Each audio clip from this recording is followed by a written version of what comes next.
Dzień dobry, siemanko, witam wszystkich serdecznie, Michał z tej strony. Drodzy Państwo, dzisiaj chciałbym się podzielić z Wami moimi przemyśleniami, moimi wnioskami po tym, co tutaj się odwalało przez ostatnie pół roku. Chciałbym zabrać głos, jeśli chodzi o te całe airdropy, o te testnety i o te wszystkie zadania, które ostatnio tutaj wykonujemy. Będzie to takie podsumowanie i też taka lekcja też w sumie dla Was. Po prostu wydaje mi się, że jestem chyba jedyną osobą, prawie jedyną, przynajmniej w tej polskiej społeczności, która obserwuje to od już dawnego czasu i po części też stałem się takim promotorem tych testnetów, bo przede mną nie robił tego nikt inny.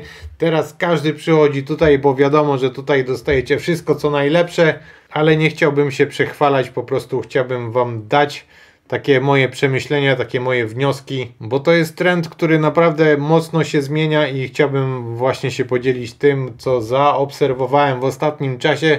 Ze względu na to, że jestem tutaj trochę dłużej, wiem więcej, widzę więcej i tak to jest mniej więcej, więc już z tym pozytywnym info zapraszam na intro!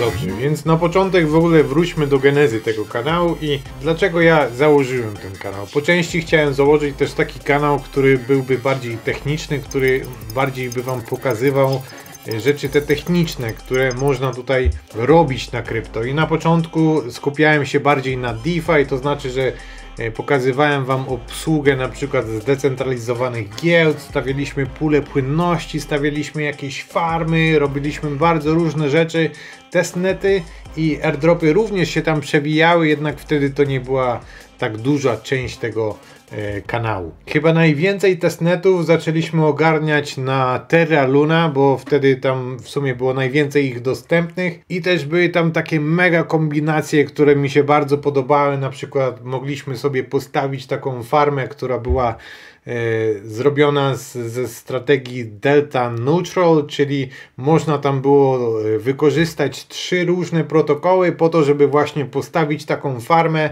która nieważne czy te tokeny idą w górę czy w dół, to ona zawsze właśnie zarabiała i właśnie na tych testnetach można było to fajnie pokazać, bo nie trzeba było tam wkładać żadnych pieniędzy, tylko po prostu mintowało się te testowe tokeny i później można to było elegancko nagrać i pokazać Wam na wideo. Ja bardzo lubię rozwiązania DeFi, bardzo lubię korzystać z tych nowych możliwości, jeśli chodzi właśnie o ten ekosystem Terra, tam właśnie zagłębiłem się bardzo mocno i też za bardzo scentralizowałem moją kryptopozycję, co później odbiło się oczywiście z czasem na mnie, jak i również na wielu oglądających ten kanał i stwierdziłem, że chciałbym Wam coś oddać, chciałbym Wam pokazać coś, czego nie ma nigdzie indziej, chciałbym Wam pokazać, jak inwestując Wasz własny czas, wyszukując różne możliwości, które u mnie dostaniecie po prostu na tacy,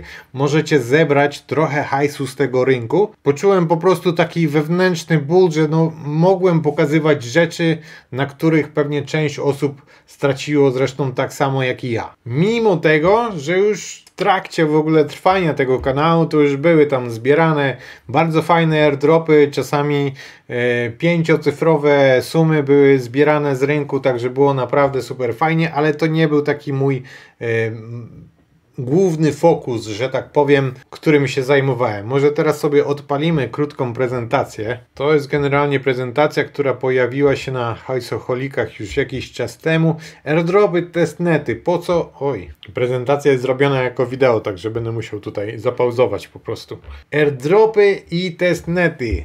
A po co to, a na co to komu, opłaca się to, po co mi moje dane, po co im moje dane.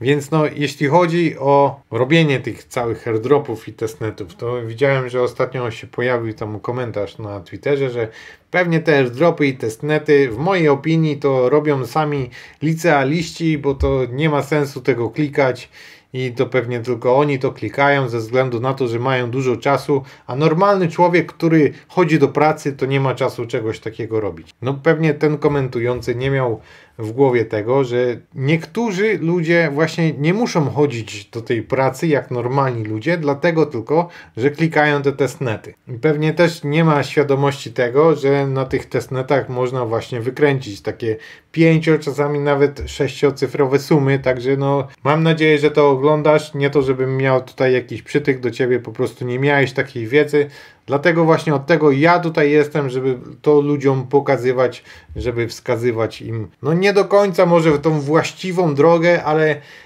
wiem, co miałeś na myśli, mówiąc, że licealiści, ponieważ później ludzie jak idą do pracy, to już są w tej klatce i oni już się stają tymi niewolnikami, którzy tylko pracują i później siadają przed telewizorem i tam jedzą jakiś obiad, piją piwko, później śpią i już nie mają czasu na nic więcej. A na tym kanale właśnie mamy ludzi, którzy chcą robić coś więcej, którzy wiedzą, że to ma sens i wyniki mówią same za siebie, bo tutaj mamy na przykład popularne airdropy. Uniswap to jest airdrop, od którego się chyba w sumie wszystko zaczęło. Jak dobrze pamiętam, to stało się to 17 września 2019 roku, czy 20? Teraz już nie wiem. Ale jeśli trzymaliście te tokeny do tak zwanego all time high, to pewnie nikt tego nie zrobił, no to ten airdrop miał wartość około $12,000. Ja to mniej więcej zrobiłem tak. W ogóle dobra jest taka strategia, że przynajmniej te 30% tego airdropa, którego dostajecie, od razu spuszczacie go z rynek, a później to zależy indywidualnie. Czy lubicie ten projekt, czy myślicie, że on ma jakiś potencjał. To jest bardzo indywidualne podejście, ale wiem, że no bardzo dobrze się sprawdza właśnie spuszczenie minimum tego 30% od razu, jak to dostajecie, od razu lepiej to jest po prostu sprzedać. Oprócz Uniswapa później tutaj mamy OneIncha, który był trochę mniejszy, później był Ampleford, który no to zależy od tego, ile tokenów na przykład trzymaliśmy, bo to był taki airdrop 1:1 mniej więcej, zależnie też od tego, jak długo trzymałeś Ampla, tak dużo też tego Forta dostałeś. DYDX, czyli giełda zdecentralizowana, na której można było grać na dźwigni, tutaj też bardzo srogo poleciało. Osmo praktycznie 1:1, co było chyba do Atoma. Juno też był fair dropem 1:1 do Atoma.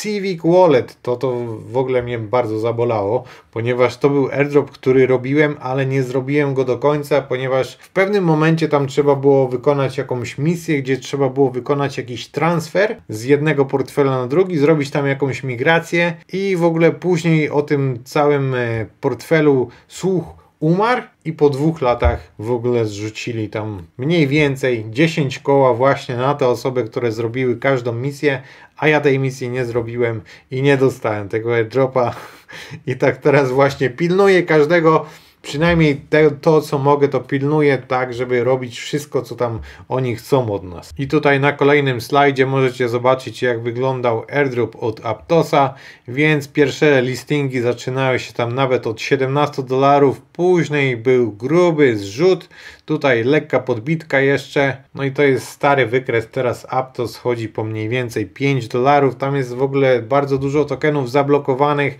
także wątpię, żeby miał jakieś konkretne wyniki w następnych miesiącach. Ja tą swoją paczkę, którą trzymałem do zabawy na ekosystemie Aptos, sprzedałem przedwczoraj czy wczoraj za $5, także żebyście też nie myśleli, że ja zawsze wiem, kiedy kupić, wiem, kiedy sprzedać. Udało mi się tutaj zebrać trochę profitów na początku, później te 60% sobie zostawiłem, bo chciałem 30% mieć na long term i kolejne 30% mieć na tą zabawę na tym ekosystemie, no ale po tym, co się wydarzyło na FTX-ie, który był największym founderem Aptosa, no to nie było po prostu sensu, ponieważ większość tych testnetów, które robiliśmy właśnie, padały jak muchy i ze względu na to, że no, stracili bardzo dużo środków, to po prostu nie mieli siana, żeby kontynuować swój własny rozwój. Tutaj są na przykład niektóre projekty, które przetrwały ten Armageddon. No i największy airdrop, oczywiście Uniswap. To był chyba najłatwiejszy airdrop, jaki był w historii kryptowalut do dzisiaj. Do tego możemy dołączyć jeszcze OneIncha,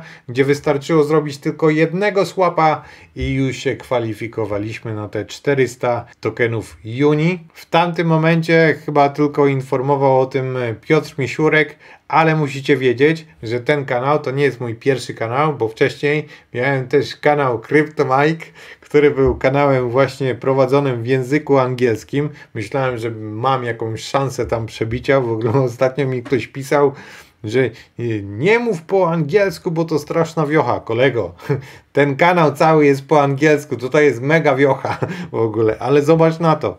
2 lata temu informowałem, jak stworzyć MetaMaska i jak podpiąć go pod Uniswapa i dzięki temu wideo właśnie można się było załapać na ten airdrop. 15 000 wyświetleń. A do tego są tu jeszcze różne inne różne wideo. Tutaj możemy sobie zobaczyć, możemy tu...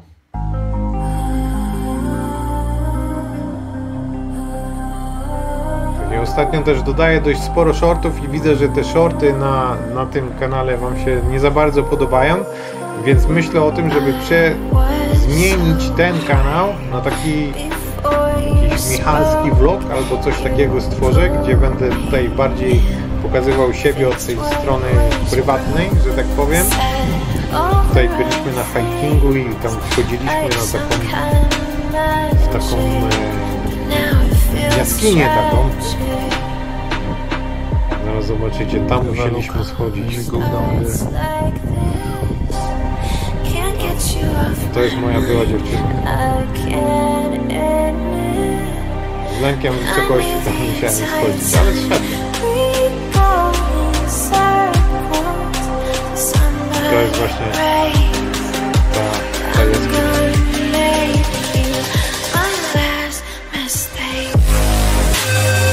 Koszulkę specjalnie taką założyłem. Nie wiem, czy jest to widać, ale tu jest bitwie na tej koszulce.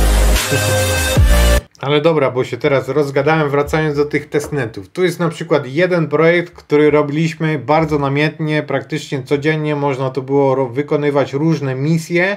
Te misje polegały na tym, że trzeba było tam zebrać tokeny z kranika, trzeba było tutaj zrobić swap, trzeba było postawić pulę płynności i bardzo ciężko się to robiło, bo było tyle ludzi, którzy to robili, bo oni wiedzieli, że za to coś dostaną, bo tutaj się zbierał punkty i właśnie była taka obietnica, że te punkty później będzie można wymienić na ten ich token i w dniu, w którym właśnie była możliwość wymiany, to zniknął Discord, zniknął Twitter i nie dało już się tutaj nic wymienić. No zgaduję, że po prostu zgubili to siano, bo FTX miał taką taktykę, że oni sponsorowali różne startupy, dawali im tutaj siano, ale umowę, którą oni podpisywali, w umowie było, że oni muszą trzymać to siano na FTX-ie, a FTX jak dostawał to siano, to oni z powrotem je wysyłali do Alamedy i tam kręcili takie wałki, że nawet to jest szkoda o tym gadać. Może zmieńmy to na taki widok. No i bardzo dużo projektów również po prostu straciło środki i się wysypało. To nie jest tak, że oni nas chcieli zeskamić, to oni sami zostali zeskamieni. Ponieważ budując taki projekt, to już na te same smart kontrakty musieli wydać tyle na pracę programistów, że taki skam by im się po prostu nie opłacał. Bardzo często możemy zobaczyć różne gry play to earn albo bardziej kolekcje NFT, które są jakimiś zdjęciami profilowymi, gdzie tam się zmieniają różne atrybuty i po prostu kreator to wypuszcza na rynek, ludzie to zbierają, on później tam ma jakieś mega obietnice, ale później to już po sprzedaży tego to on tylko zbiera te royalties, bo przy sprzedaży NFT możemy ustawić sobie coś takiego jak procent od każdej sprzedaży, więc jeśli ludzie wymieniają się tymi NFT-kami, to na przykład 2% z każdej transakcji trafia do nas, jako do kreatora tej całej kolekcji. No i tutaj bardzo prosto jest wykręcić taki scam w sumie, dlatego ja za bardzo nie interesuję się NFT-kami, szukam takich marketplace'ów, gdzie właśnie można ugrać coś, tylko poprzez trzymanie tych NFT-ków, ale to w kolejnych wideach wam o tym opowiem, zresztą wspominałem już bardzo wiele razy o tym. No i często ludzie mówią, że to są skamy, że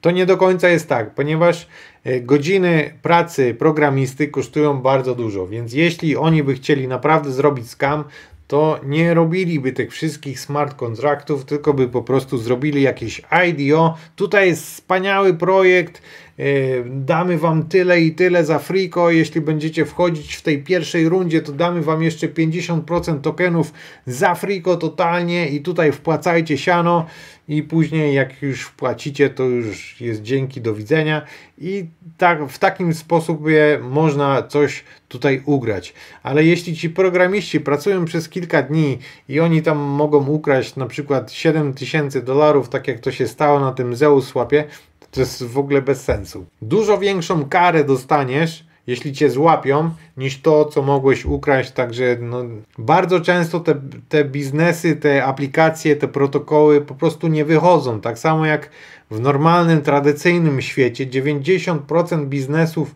prędzej czy później upada. Tak samo jest w kryptowalutach, tylko że tutaj jest w sumie ten poziom jest chyba dużo większy. Może w Hossie większość tych projektów może odpalać, ale Besa to jest taki moment, który weryfikuje. No i teraz właśnie wchodzimy w te wszystkie testnety i airdropy. Musicie wiedzieć, że ten pierwszy airdrop, ten Uniswap, którego dostaliśmy, to był takim zwiastunem w sumie Hossy. To jeszcze nie była Hossa, ale to był taki moment, w którym te wszystkie projekty DeFi zaczynały odpalać. To był taki DeFi Summer czy DeFi Spring, nie pamiętam jak to się nazywało, ale wtedy też było bardzo dużo takich shit tokenów, typu były różne pizze, spaghetti i tak dalej. Bardzo dużo było tych food market tokenów. Z tego również powstało na przykład sushi, które było DEX-em i bardzo śmieszna historia jeśli chodzi o sushi również. Ale czym są airdropy? Airdropy to jest tak naprawdę taki zabieg marketingowy. Jeśli zrzucimy właśnie jakiś srogi airdrop, to możemy mieć pewność, że osoby zupełnie niezwiązane z tym projektem dowiedzą się o nas, bo ten i tamta dostali airdrop i oni będą krzyczeć, będą drzeć ryja na wszystkich social mediach, że dostali to sianko za darmo i jest pięknie po prostu.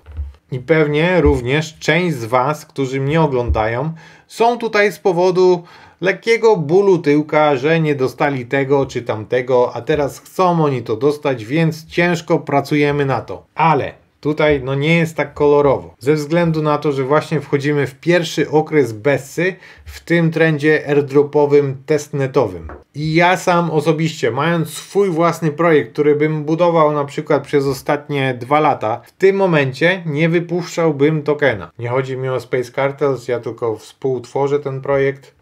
Nie jestem tam osobą decyzyjną. Ale nawet jeśli chłopaki by chcieli podjąć taką decyzję, żeby zrobić ten airdrop teraz, to jest chyba najgłupsza decyzja, jaką mogliby podjąć. Ponieważ większość ludzi nie ma teraz pieniędzy. I oni właśnie chcą wyciągnąć coś z tego rynku. Dlatego też wy jesteście i tutaj. Ja to rozumiem i to jest według mnie dobra opcja, ponieważ wspierając jakieś projekty, poświęcając im czas, budujemy tą ich społeczność i jak wiadomo ten marketing w postaci airdropu wynagradza po prostu tą społeczność. Później jeszcze większa społeczność się o tym dowiaduje, która ściąga kolejne osoby i po prostu tak się to mniej więcej kręci. To nie to, że to wygląda jak jakaś piramida finansowa, ale to jest po prostu rozdawanie pieniędzy tak samo jak robią różne tradycyjne firmy typu nie wiem, no, PayPal na przykład miał.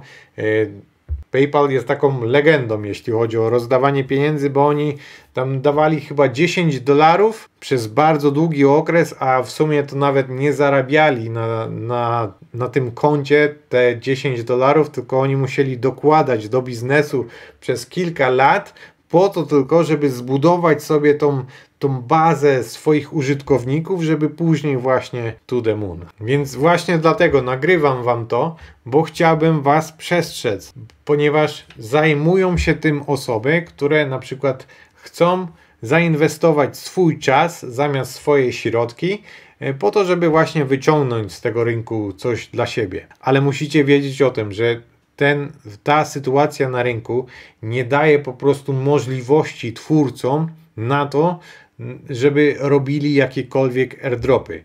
Więc musimy się tutaj uzbroić w dużą cierpliwość, ponieważ no tak jak zauważyłem, po jakimkolwiek testnecie, po jakichkolwiek akcjach, które robiłem, te airdropy nie przychodziły wcześniej niż 3 miesiące. Na ten moment spokojnie możemy ten czas wydłużyć razy 2. Do tego musimy pamiętać, że jeśli nie będzie konkretna dobra sytuacja na rynku, to większość z tych projektów pewnie nie wypuści swojego tokena. Bardzo popularną taktyką jest to, że jeśli Bitcoin osiągnie swoje ostatnie all-time high, czyli osiągnie te 67 tysięcy dolarów, to wtedy właśnie zaczną kolejne projekty wypuszczać swoje tokeny. Więc musicie się uzbroić w mega cierpliwość. Naprawdę. Tak jak Wam składałem życzenia noworoczne, życzę Wam najlepszości i wytrwałości, to naprawdę musicie się uzbroić w mega cierpliwość i mega wytrwałość. Poza tym, teraz chciałbym się zwrócić do osób, które liczą tylko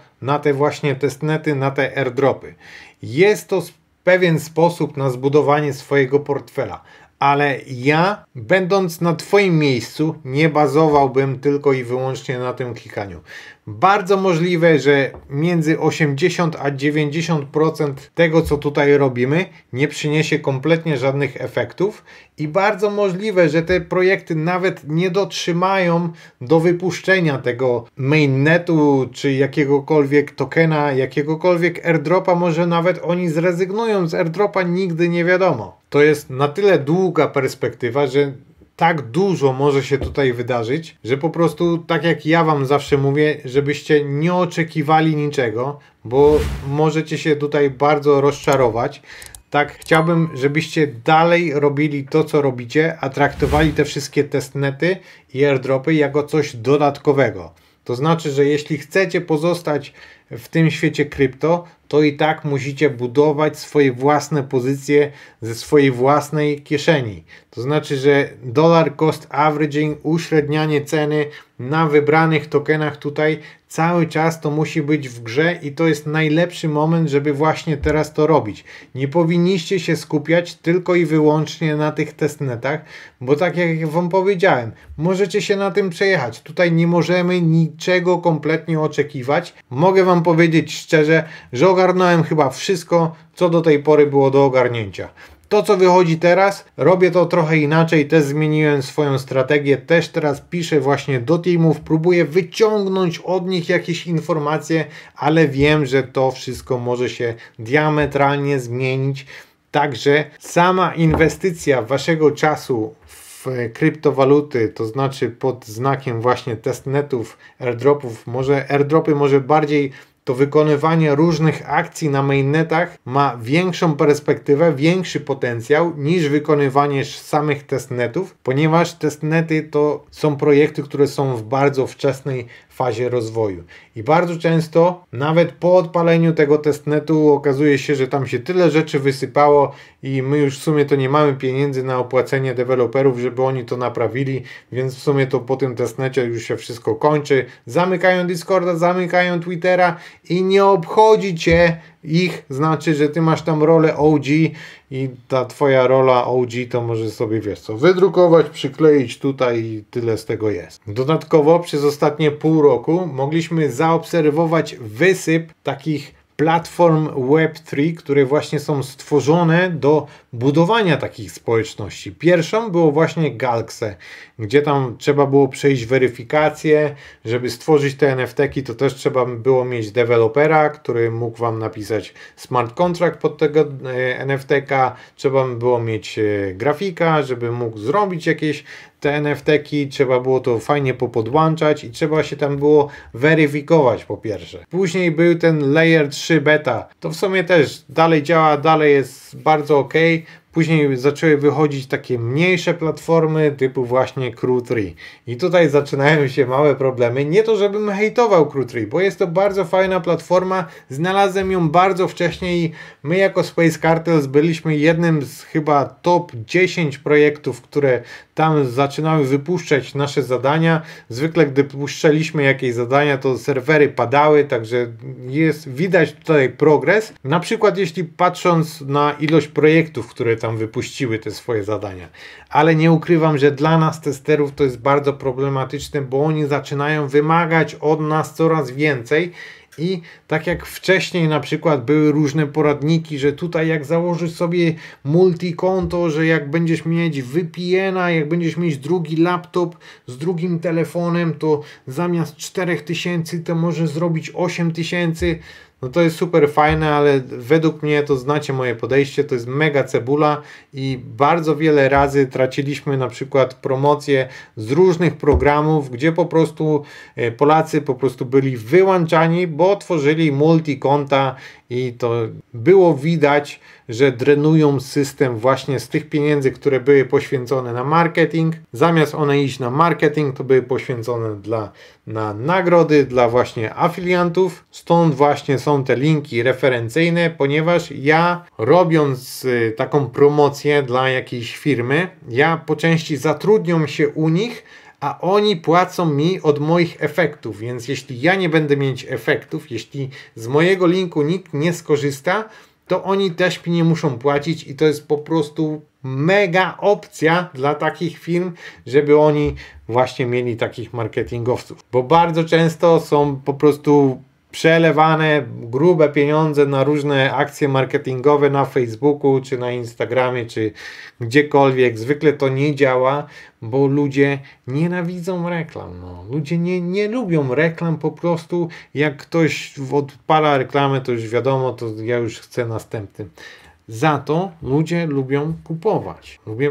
Bardzo lubią kupować. A z kim się chodzi na zakupy najlepiej? No z kolegą albo z koleżanką. Więc po części jak ja już jestem waszym kolegą, jak ja wam coś pokażę, to wy będziecie też chcieli to mieć. A zwykle ja wam pokazuję takie rzeczy, że wiecie, wbijamy tutaj, bierzemy tego bonusa, zawijamy się i dzięki nara. No, jest trochę inaczej, jeśli chodzi o giełdy, no bo giełdy również oferują tam różne serwisy, gdzie jeśli mamy te tokeny giełdowe, to jeszcze coś tam można wyciągnąć. Ale trzymania środków na giełdach również nie polecam, bo widzieliście, co się stało. No, generalnie rok 2022 to był takim rokiem, że chyba wszystko wiadomo, co się stało.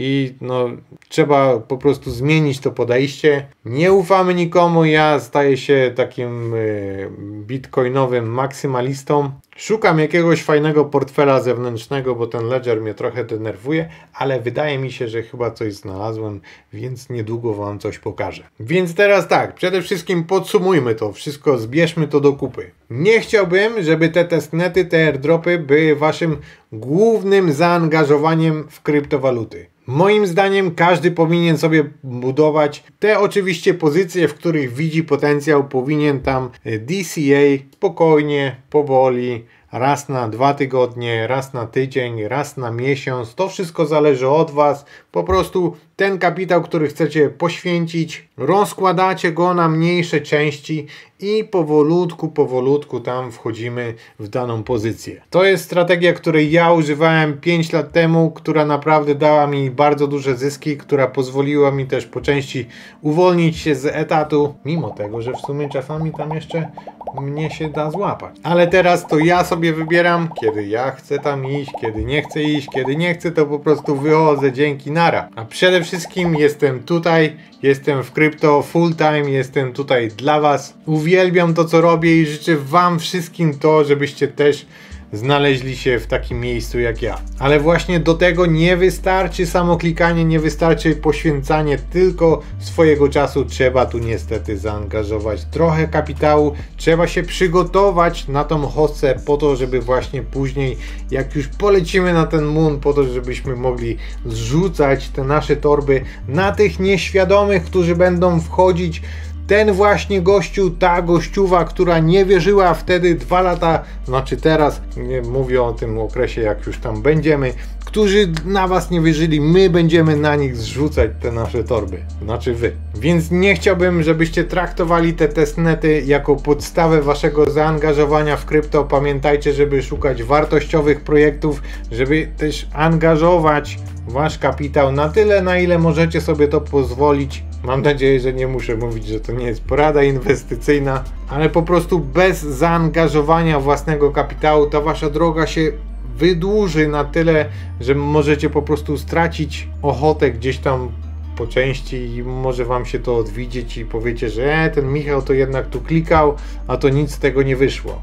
A to nie jest do końca tak, bo ja również robię zakupy, ja również skupuję krypto w tym momencie. Do tego, jeśli chodzi o te testnety, to no naprawdę teraz już jest coraz ciężej.